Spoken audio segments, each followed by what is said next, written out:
¿Alguno de ustedes recuerda hasta dónde llegamos la clase pasada? Para no ir a fijarme. ¿Llegamos acá?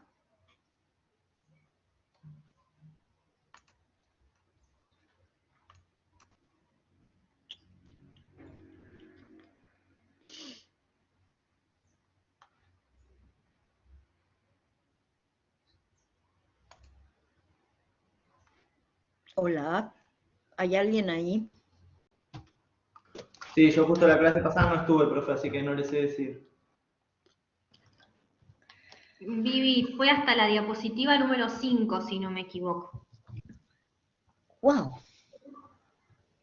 Oh, Pero, quizás porque volvimos en algún momento, ¿no? Porque pasamos y después creo que habías preguntado hasta dónde habíamos llegado y volvimos.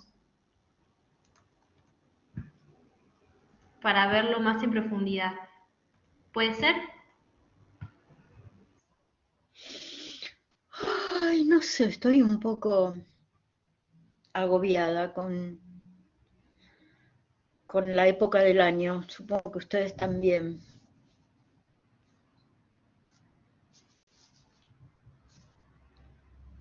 Así que no recuerdo ni un pepino. Y como no me contesta, solo Damián, las 5, bueno.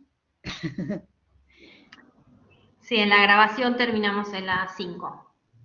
O sea que seguiríamos con las 6. Ah, terminamos con las 5. Muy bien. Solamente puntualizar, ¿sí?, que a la izquierda del cuadradito verde se encuentran, como ustedes ya saben y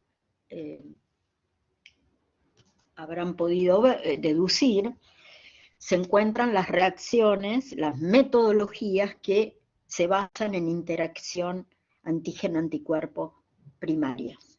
Y a la derecha, las de interacción secundaria, donde se requiere mayor cantidad de antígenos y anticuerpos, entre ellas las de sífilis, la aglutinación de partículas de gelatina, que esas son las siglas para HIV, que yo les decía, es una aglutinación de origen japonés, donde las partículas son partículas de gelatina, que tienen absorbidos los antígenos del VIH, y que es excelente y comparable a la ELISA. La hemaglutinación indirecta para Chagas, que se utiliza de rutina en los bancos de sangre y también para diagnóstico en el laboratorio, siempre con otra de distinta estructura, como por ejemplo el ELISA, ¿sí? Para Chagas el diagnóstico es complejo, ¿sí?, y requiere al menos 2 tipos de reacciones que detecten anticuerpos con distinta metodología. Una puede ser HAI y la otra ELISA o los derivados del ELISA, como SEMIA o ECLIA, que son la quimioluminiscencia y la electroquimioluminiscencia, cualquiera de estas 3. La IDR, inmunodifusión radial,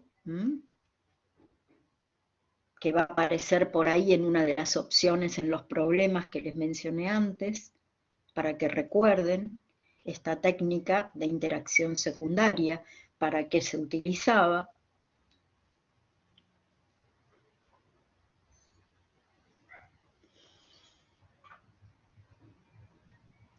La primera, no sé si se las mencioné la clase pasada, pero es la aglutinación directa.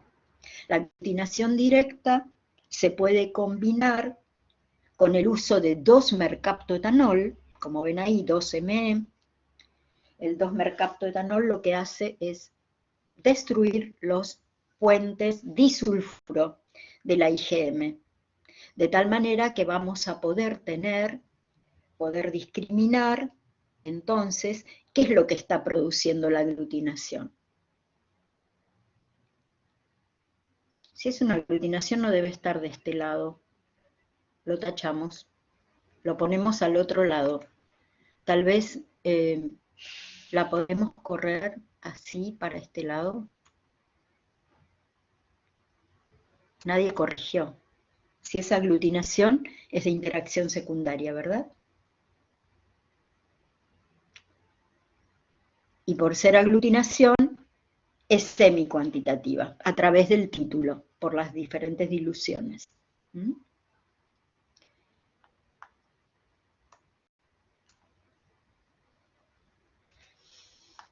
Ay, Dios, tengo que corregir todo.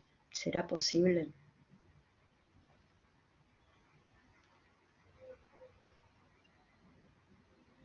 ¿Se entiende lo que digo, chicos? ¿Tienen alguna duda?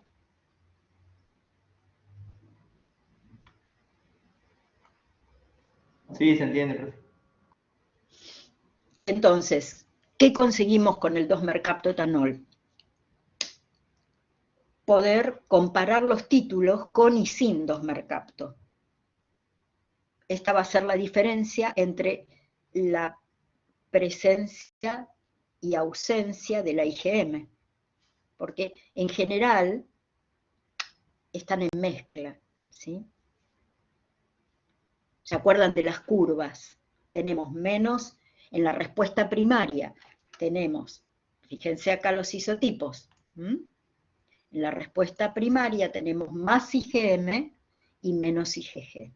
Si eliminamos la IgM en la reacción y comparamos los títulos, si el título bajó un montón, quiere decir que la IgM era la que está en mayor concentración. En cambio, en la respuesta secundaria, si hablamos de anticuerpos circulantes, en general para diagnóstico de las infecciosas, la IgM prácticamente no aporta, es la IgG. Y en el caso de que el cambio de isotipo de IgM a IgA o de IgM a IgE, como en el caso de las alergias para la IgE, las enfermedades atópicas, va a haber un cambio de isotipo hacia la IgE o hacia la IgA si el antígeno es por vía digestiva, vía oral.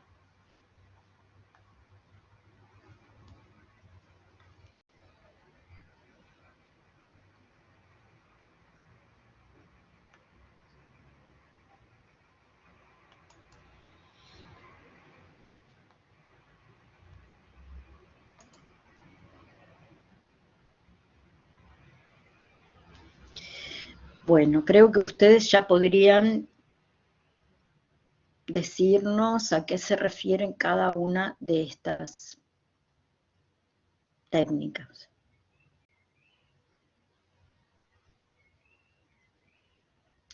Lo que quedó tapado es primaria y secundaria, ¿sí? Acá hay técnicas de interacción primaria y de interacción secundaria. No les puse ex profeso los cuál es cuál para que ustedes puedan ponerle el nombre, dar un ejemplo de para qué se aplica esa técnica y si es de interacción primaria o secundaria. Y en cuanto a los parámetros, yo sé que ustedes por ahí no tienen necesidad de conocerlos, los parámetros que figuran abajo como sensibilidad, especificidad, valor predictivo positivo y valor predictivo negativo, que se refieren a cada metodología en particular, a menos que se dediquen a la industria. Ahí lo van a tener que manejar, ¿sí? Porque es la industria la que produce los reactivos para estas técnicas, ¿verdad? Podría ser un campo maravilloso para ustedes. No sé si hay entre algunos interesados.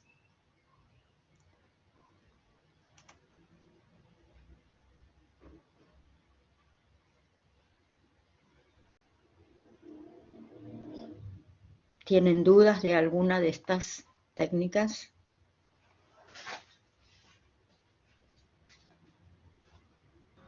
Yo no sé qué es la última, profesora, que se ven dos tubos. Ah, sí, muy bien. Eso es una técnica rápida, semejante a las de a, a otras técnicas que se basan en una metodología semejante a la de la ELISA, pero el soporte acá es una tira de nitrocelulosa, ¿sí? Y el antígeno en cuestión está ubicado en una determinada distancia, ¿eh? Desde la parte inferior, ¿sí? Que es donde se pone la muestra. En este caso es un buffer que contiene la muestra, un buffer donde se extrajo, con el cual se extrajeron, digamos así, los antígenos, si están presentes en la muestra. ¿Para qué es esto? En este particular caso, es virus, enterovirus, en materia fecal. Claro, sí, es una técnica de ese estilo, cromatográfica, pero inmunocromatográfica, ¿sí?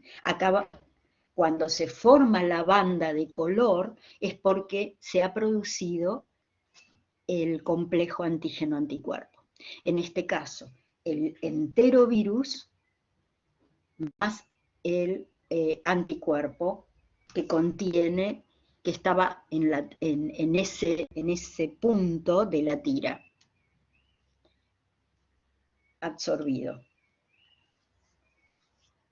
Ok, gracias. Quiere decir que acá tenemos, fíjense, yo saqué esta fotografía porque es un caso muy excepcional. En esta tira se puede determinar adenovirus, materia fecal, simultáneamente con rotavirus en materia fecal. Ambos, como los que son padres seguramente sabrán, son los responsables de la mayor cantidad de las diarreas estivales en los niños. Así que se puede determinar el origen viral en materia fecal mediante esta técnica inmunocromatográfica, como lo han mencionado. Bueno, este era un caso particular porque normalmente o tiene un virus o tiene el otro, pero en este caso tenía los dos, ¿sí? Por eso aparece la tira de dos colores. La tercera banda es un control, por supuesto, para saber si realmente la tira está correcta y tiene los anticuerpos. Si la tira no diera la banda control, deberíamos descartar los resultados de esa tira. Bueno, esto es muy extraño, que presentaba los dos virus.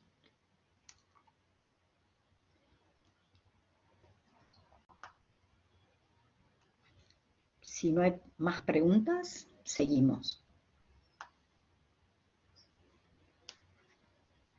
Preguntas, dudas, comentarios, lo que quieran.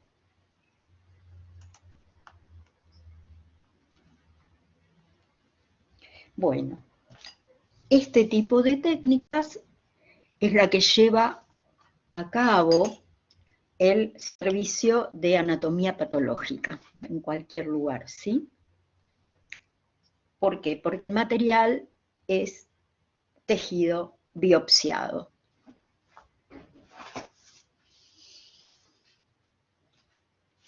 por un lado, ya ustedes lo reconocen a la izquierda, la técnica de inmunofluorescencia, pero acá la muestra no es el suero para poner en evidencia, por ejemplo, autoanticuerpos en el caso del lupus y de cualquier otra autoinmune, sino un tejido, que en este caso pueden reconocer un glomérulo renal, ¿sí?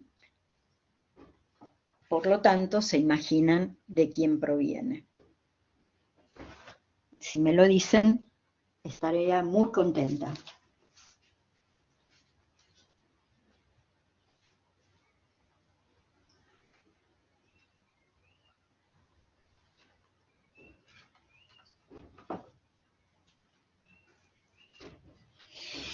No. ¿De quién puede provenir esta biopsia renal?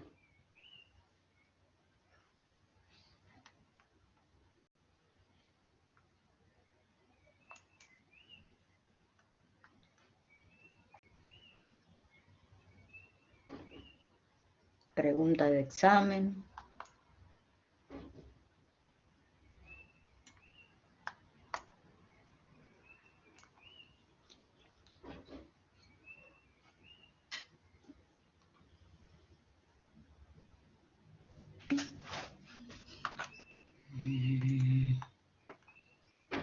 Damián, ¿De qué Damián. patología dice, profe? Claro. Se acabo de mencionar autoinmunes. ¿Pueden pensar en alguna patología autoinmune que curse con un problema renal?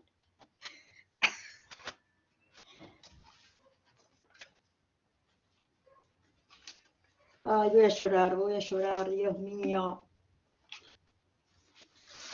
Sí, Viviana, sí, exactamente. La nefritis lúpica. Entonces, ¿cómo ponemos en evidencia? Además de, obviamente, los análisis que se hacen relacionados con el funcionamiento renal, análisis de rutina, se imaginan. Seguramente a ustedes en algún momento se los habrán realizado. La urea, el clearance de creatinina, la creatinina, todos esos que hablan de la funcionalidad.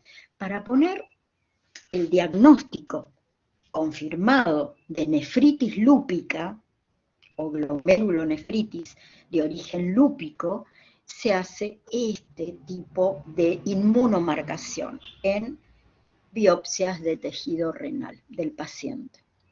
Entonces, si ustedes observan, tienen que pensar en el mecanismo de daño. ¿Cuál es el mecanismo de daño en el lupus? Que también era pregunta de recuperatorio, creo, y algunos no, bueno, no sé, no tienen claro lo que es el mecanismo de daño, evidentemente, ¿no? En este caso es un mecanismo de hipersensibilidad de tipo 3. Lo vuelvo a repetir para que quede claro, para que se lo lleven, por favor, a la práctica de su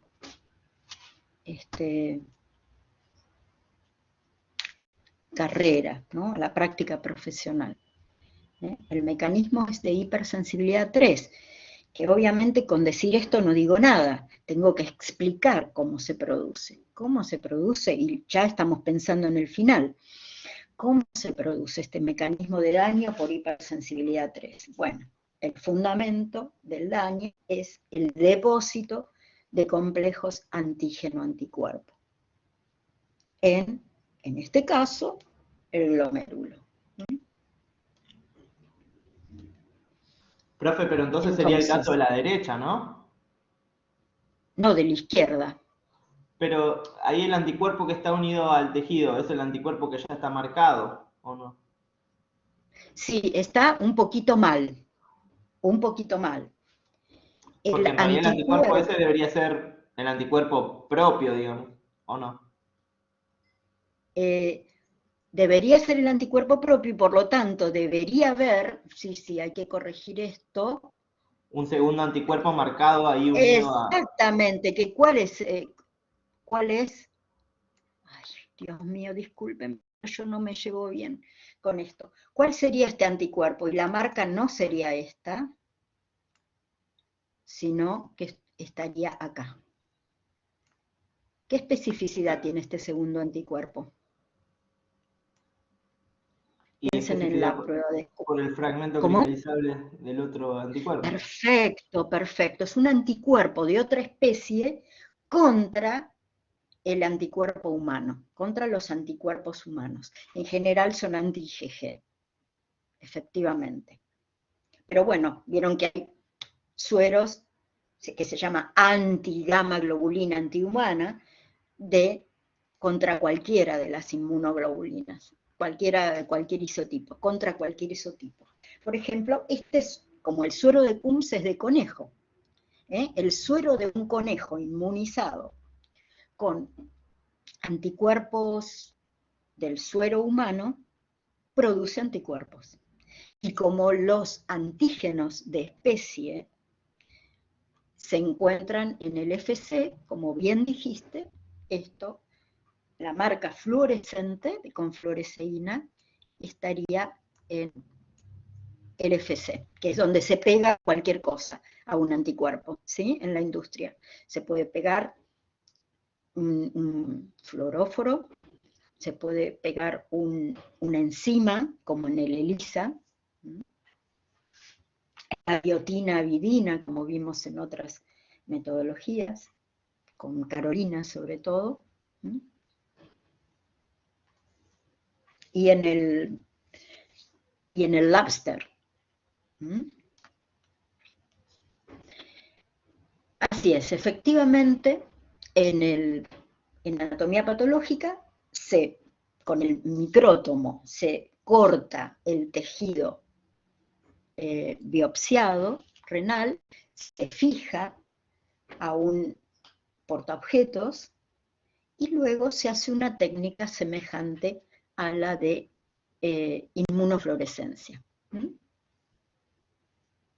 O sea, con la incubación con anti-gamma globulina, previos lavados, para eliminar todos los anticuerpos que no están fijados al tejido, los autoanticuerpos en este caso. Autoanticuerpos contra los distintos antígenos de la membrana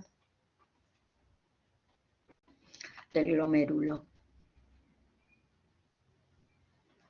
Luego de esos lavados, para eliminar lo que no está formando parte del complejo depositado, se lo incuba con el anticuerpo humano, Después de la incubación va a haber que eliminar todo el exceso de ese anticuerpo. Esa es la razón de los lavados.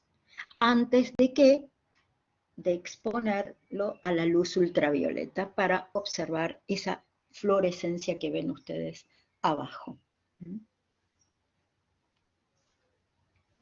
Esa es la prueba de que este individuo desarrolló una nefritis lúpica.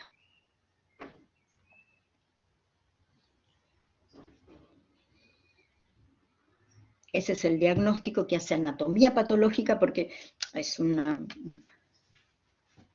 detalle, ¿no? Pero, digamos, se acuerda que todo lo que se procesa, los líquidos se procesan en el laboratorio, los bioquímicos, y todo lo que es en tejido lo analizan los anatomopatólogos en anatomía patológica.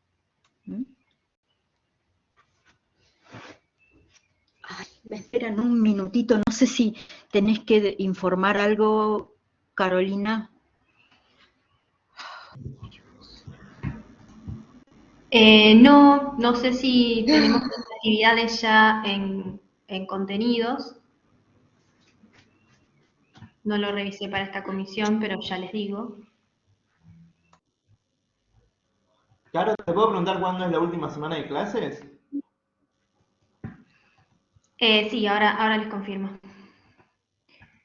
Claro, la última fue Lisa,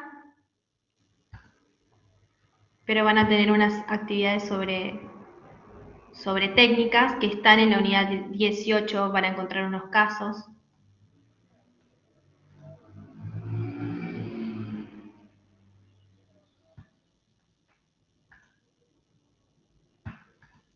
Ya les confirmo.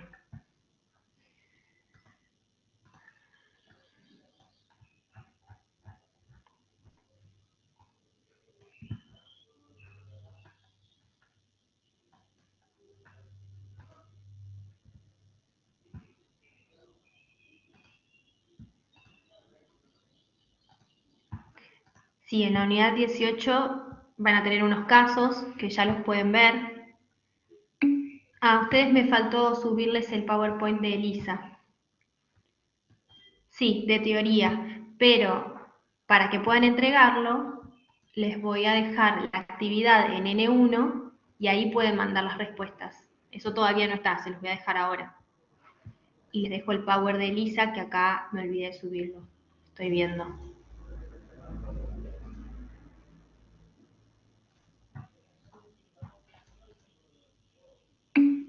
Para que podamos mandar qué, Caro, no entendí.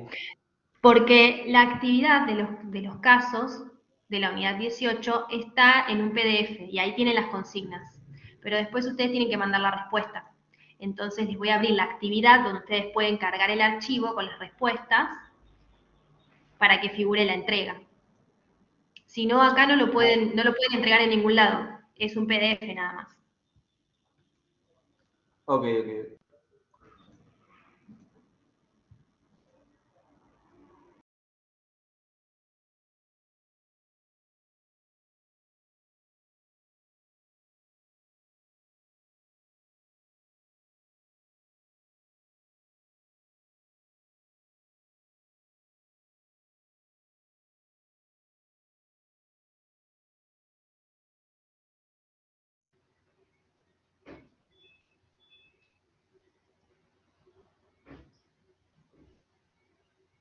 Bueno, entonces,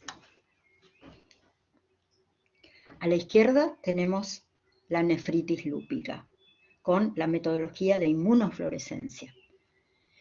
A la derecha, como me decías,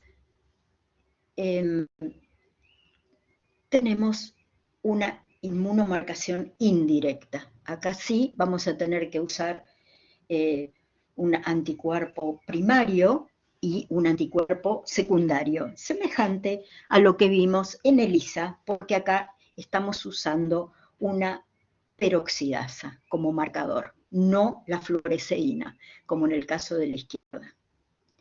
Y en este caso, fíjense ustedes, tenemos el tejido biopsiado,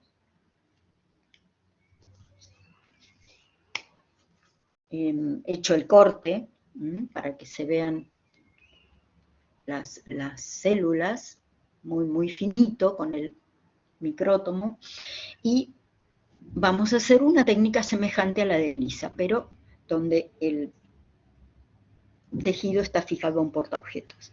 Entonces vamos a incubar con un anticuerpo específico contra un antígeno que yo quiero ubicar para ver si las células están infectadas o no.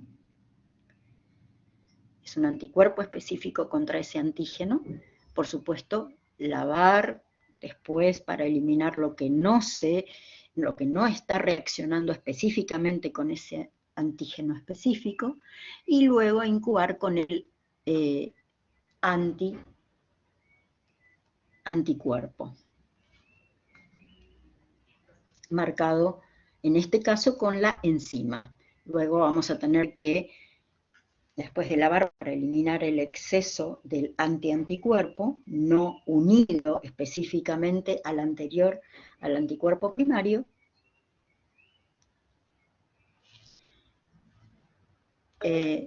Sí, Nicolás.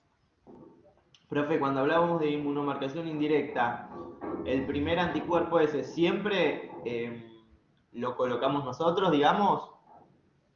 Sí, en este caso de indirecta, pero podríamos hacer una directa, como en virus respiratorios, ¿sí? Que yo les mencionaba cuando vimos autoinmunes en la última placa. Claro, ¿Sí? pero le pregunto, por Podríamos ejemplo, utilizar, lo que pasa es que, bueno, cuando utilizamos un anticuerpo monoclonal marcado, es mucho más caro que si utilizamos un anticuerpo sin marca, y después el que revela es el antianticuerpo.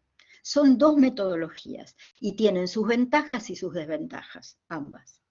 claro, pero por ejemplo, en el caso anterior, que es un lupus, ¿no? En el cual el primer anticuerpo es natural, digamos, no está agregado por nosotros. ¿En ese caso se considera indirecta también? No. No, es directa porque justamente con Con un un único solo anticuerpo. anticuerpo, Ah, claro, ok, estamos ok. poniendo en evidencia. Depende también de lo que yo quiera poner en evidencia. Quiero poner en evidencia un complejo, quiero poner en evidencia un anticuerpo unido al tejido, o quiero buscar el antígeno en el tejido. ¿Se imaginan qué antígeno puede ser para la inmunoperoxidasa? Es difícil, pero bueno, pueden imaginar cualquier cosa. ¿Mm? Si yo les digo, a ver, les doy una pista. Si este tejido proviene de cuello de útero, ¿qué es lo que podríamos estar buscando ahí?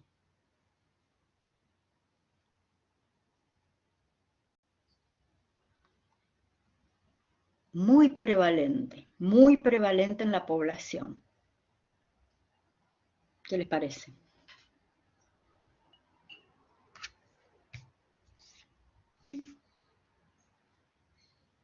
Muy bien, exacto. En este caso estamos buscando HPV, el antígeno viral.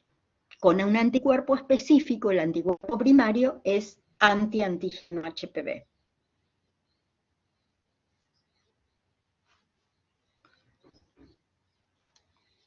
Y fíjense que el positivo acá no sería la fluorescencia, porque el marcador es una enzima, va a ser el sustrato más un cromóforo que evidencie la presencia de esa enzima, o sea, de que hubo una fijación específica por un complejo antígeno-anticuerpo. Entonces es un cambio de color. El color azul indica la presencia del antígeno HPV. En ambos casos, como ven abajo, son cualitativas y de interacción primaria. Vivi, Sí, solo para aclarar, o sea, la imagen de lo que dice inmunomarcación directa no es que está mal la imagen, lo que pasa es que no aplica esa imagen para el ejemplo que dimos de nefritis, pero no está mal la imagen. Yo por si se confunde con la imagen de la derecha, digamos, con la indirecta. Usamos un solo anticuerpo, pero, o sea, un solo anticuerpo marcado para detectar determinada molécula, pero el dibujo, tal como entiendo, está mal, no aplica el ejemplo que dimos solamente. entiendo que lo que querés decir es que lo de arriba, es un esquema para todas las directas, ¿sí?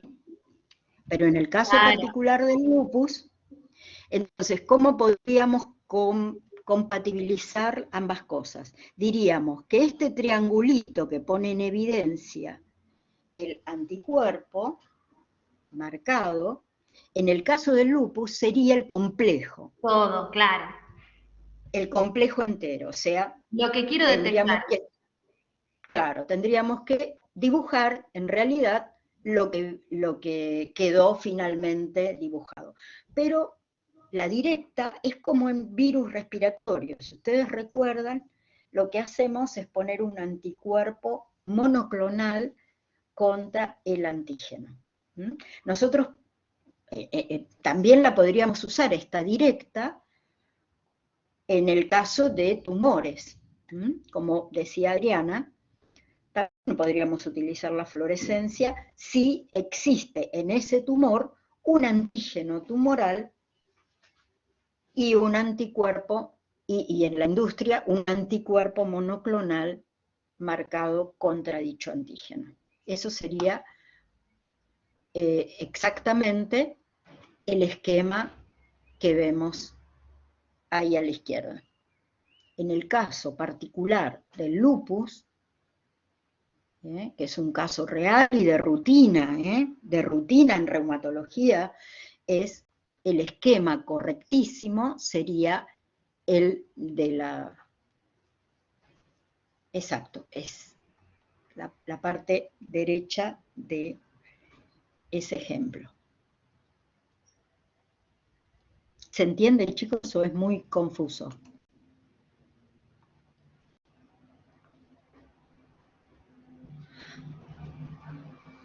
Sí, se entiende, ¿no?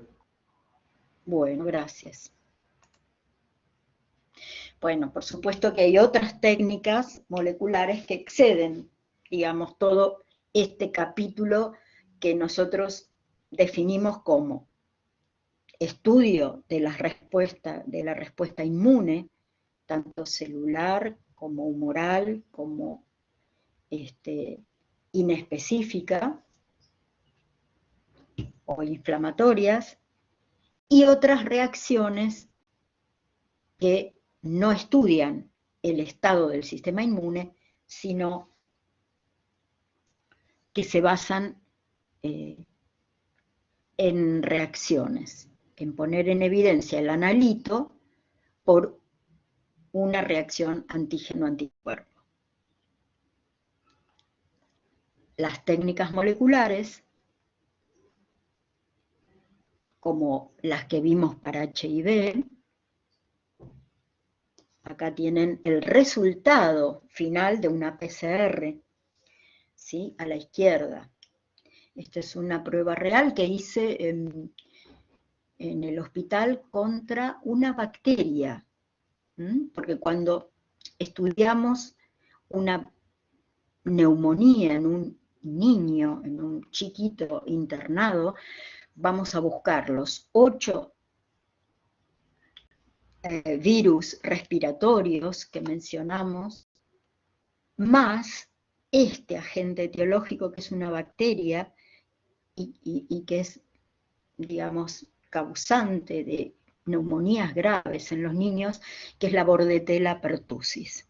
Esto es una reacción de polimerasa en cadena con primers específicos para Bordetella. Y así es como leemos en un agar los resultados, ¿sí? En este caso fue positivo. Lo comparamos con las bandas que aparecen, las comparamos con una escala de peso molecular. Por la ubicación, nosotros sabemos si son los marcadores, son las porciones, digamos, específicas que se amplificaron de la bacteria en este caso.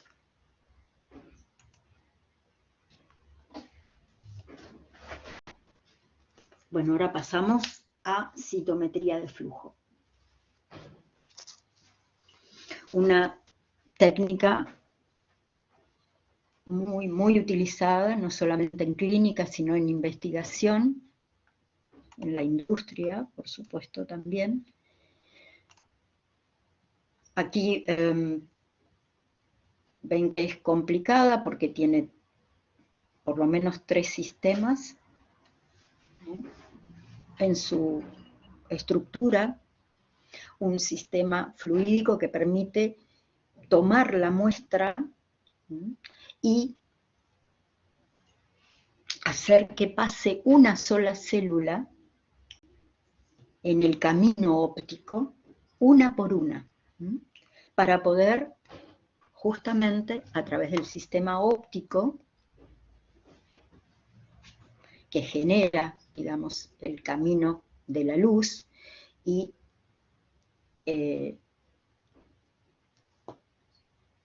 a través del paso de las células, la dispersión de esta luz, de acuerdo al al tipo de halo que se genere. Ustedes habrán visto en el video, y si no lo verán, distinta tamaño, digamos, de ese halo de dispersión está en relación directa con el tamaño celular. Por otro lado, si estudiamos el tipo de dispersión, también podemos medir la granularidad de esas células que van pasando una por una a través del camino y de los sensores, ¿no? Para ser tomadas todas estas variaciones de la luz a través de distintos sensores. Sí, Nicolás. Profe, perdón, estoy llenando de preguntas. Esa granularidad es bien específico, o sea, ¿me identifica 100% cada célula, digamos? ¿Me diferencia a la 100% o me da una idea? Bueno, lo que pasa es que nos ubicamos de acuerdo al tamaño y a lo que sabemos de las poblaciones, según la muestra. Si usamos una muestra de sangre, nosotros sabemos qué tipos de células pueden llegar a estar, ¿verdad? Y sí, efectivamente vamos a poder distinguir granulocitos de mononucleares, por ejemplo. Glóbulos rojos no, porque en realidad lo que se hace es lisar los glóbulos rojos antes de pasar la muestra por el citómetro. Ok, ¿qué? ¿Para que no interfieran? No podemos, a menos que coloquemos un anticuerpo contra algunos componentes de los gránulos, que eso puede hacerse, pero bueno, es el final de esta presentación, las aplicaciones de citometría de flujo. Bueno, pero diciéndome ya cantidad, tamaño y dándome una idea de la granularidad, ya, y sabiendo qué tipo de muestra tenemos, ya más o menos identificamos, ¿sí? Sí, pero además lo podemos decir absolutamente con bueno, yo estaba terminando esto, ¿no? Necesitamos un sistema electrónico que obviamente convierta las señales ópticas, esos cambios en el camino de la luz, producidas por el paso de las células, para ser analizados por la computadora, porque esto es lo que nos va a dar todos estos parámetros que nosotros podemos ver.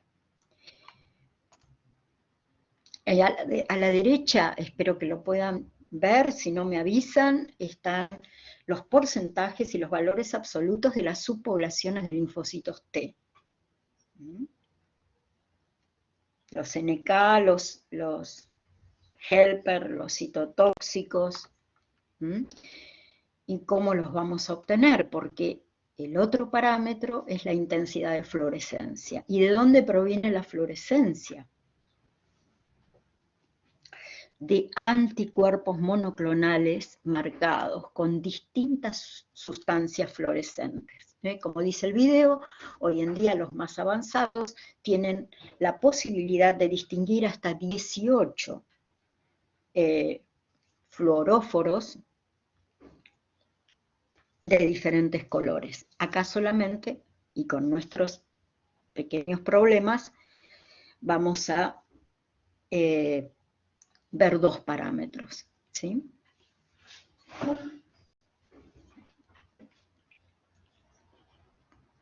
Pero bueno, además de lisar los rojos, lo que podemos hacer, lo que debemos hacer para ver las distintas subpoblaciones es incubar con anticuerpos monoclonales. Después lavar, obviamente, y recién entonces pasarlos. Y vamos a ver, en este caso, en este ejemplo concreto de abajo, vemos que esta célula tiene los dos marcadores que corresponderán a moléculas de superficie diferentes, porque son anticuerpos específicos. Entonces, si tenemos un anticuerpo específico contra, por ejemplo, no sé, CD4, marcado con fluoresceína, vemos que esta célula posee dicha molécula. Porque en la incubación, previa al pasaje por el citómetro, ha reaccionado específicamente. Y podemos pensar que este otro anticuerpo monoclonal puede ser un anticuerpo anti-CD3. ¿Sí? ¿Se acuerdan que CD3, cuando vimos tal vez ontogenia de los linfocitos T, el CD3 es una molécula que se encuentra en todas las subpoblaciones de linfocitos T. Por lo tanto, esta célula, les pregunto, ¿qué puede ser?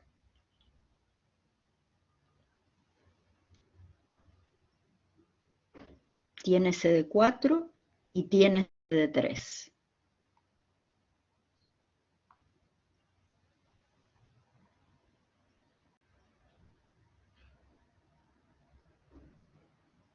No hay muchas opciones, ¿verdad?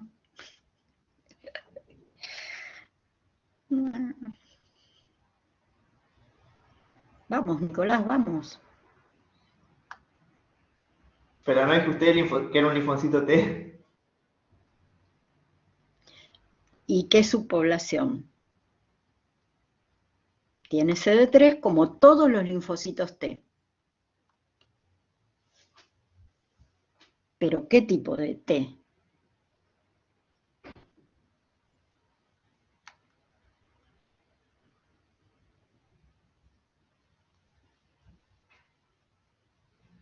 Un helper. Esto es CD4. ¿Se acuerdan que dijimos?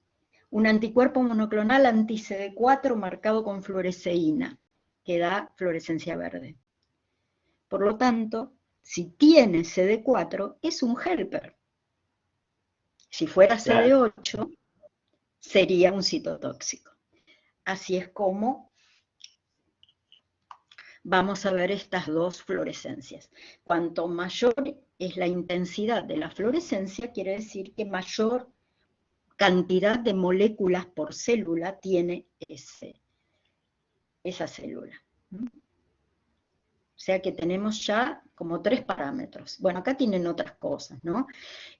Importantes para el asunto, las células tienen que estar separaditas unas de otras, no puede estar un tejido, como vimos recién, biopsiado. Se puede biopsiar, pero después hay que separar las células. No pueden estar pegoteadas. Por eso quiere decir aisladas, no es que vamos a... Sí, Nicolás, dime. Profe, y esta clase de equipos, y bueno, obviamente el análisis que se hace con sintometría de flujo, ¿es un equipamiento normal en cualquier laboratorio o es algo muy exclusivo? No, es como todo lo complicado y lo caro, ¿sí? Va a empezar en algunos centros primero y después se va, ¿cómo se dice? Masificando. Sí, como diseminando. Nosotros desde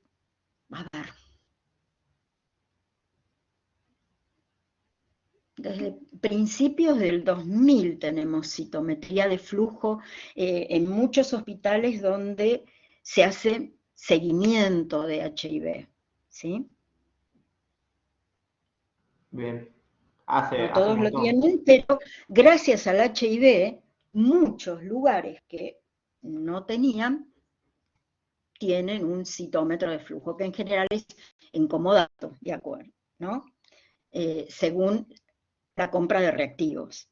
Hay distintas marcas que además tienen los reactivos puestos a punto para ese citómetro. Y hay de muchísimo precio diferente, como yo les mencionaba. Los que tienen los que pueden ver 3 parámetros fluorescentes hasta los que tienen 18 parámetros. Pero el Programa Nacional de SIDA fue lo que impulsó la compra de citómetros para muchos lugares públicos, obviamente. Privado siempre es otra cosa, ¿no? Claro, claro, claro. Bueno, ¿quiere que cambiemos de sala, profe? Ya van a hacer la...